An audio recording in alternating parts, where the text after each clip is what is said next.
Saudara-saudaraku yang saya cintai, saya banggakan.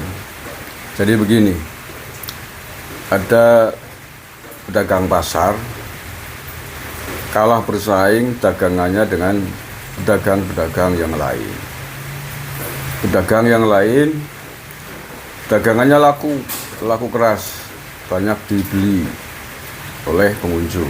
Nah, satu pedagang ini, sebut saja pedagang ini namanya G gitu ya, itu tidak laku,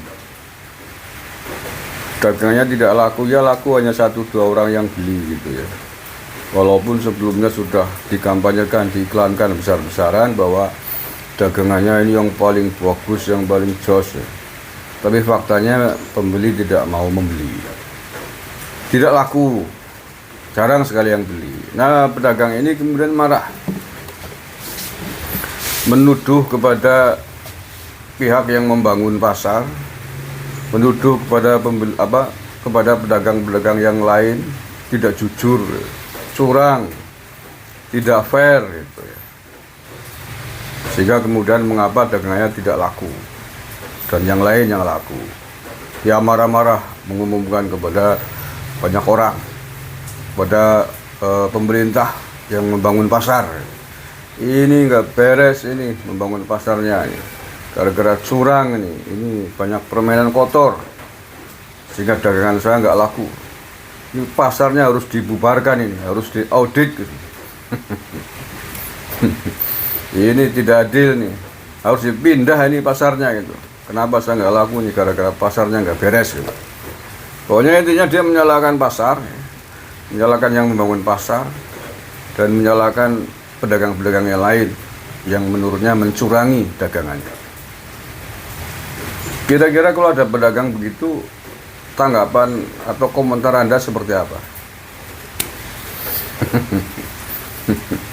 Boro-boro berintrospeksi diri, mengevaluasi diri, kenapa dagangannya nggak laku? Harusnya kan begitu.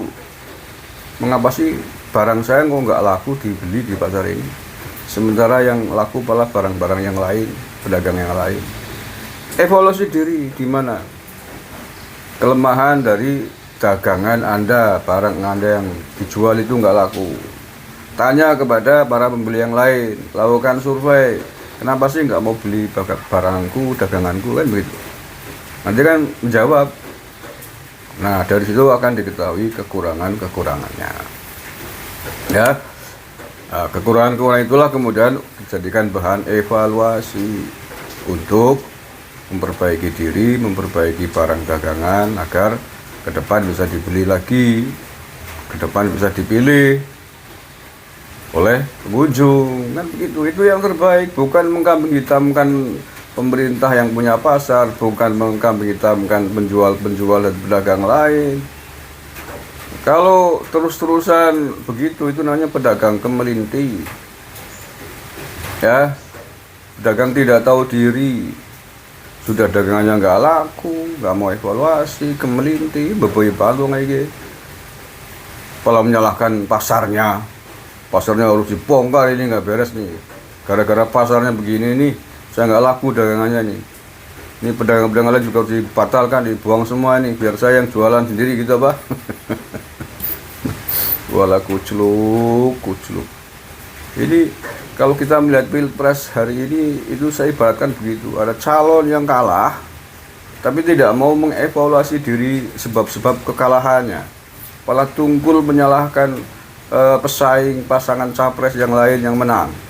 Malah menyalahkan pihak KPU-nya, menyalahkan penyelenggara pemilu, menyalahkan pemerintah karena tidak adil, karena curang. Itu kan namanya aduhai. Itu kan namanya pedagang kucluk ya. Lah ya, dia sendiri dagangannya nggak laku kok, dagangan.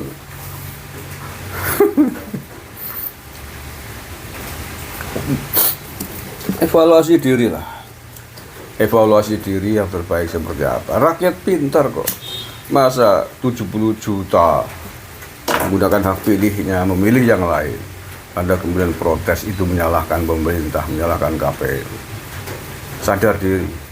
Evaluasi diri itu lebih bagus lebih terhormat walaupun kalah. Legowo itu lebih terhormat, lebih mulia, mengakui kekalahan dan mengakui kemenangan pihak lain. Itu adalah sikap yang mulia, sikap terhormat. Tidak ada salahnya mengaku salah. Tidak akan membuat seseorang menjadi jatuh harga dirinya karena mengakui kesalahan. Justru itu yang akan mengangkat derajat Anda. Kalau Anda mau legowo, Anda mau terima kekalahan, dan Anda menghargai lawan politik, menghargai kemenangannya. Jangan dibalik, nanti rungkat Anda ditelan oleh zaman.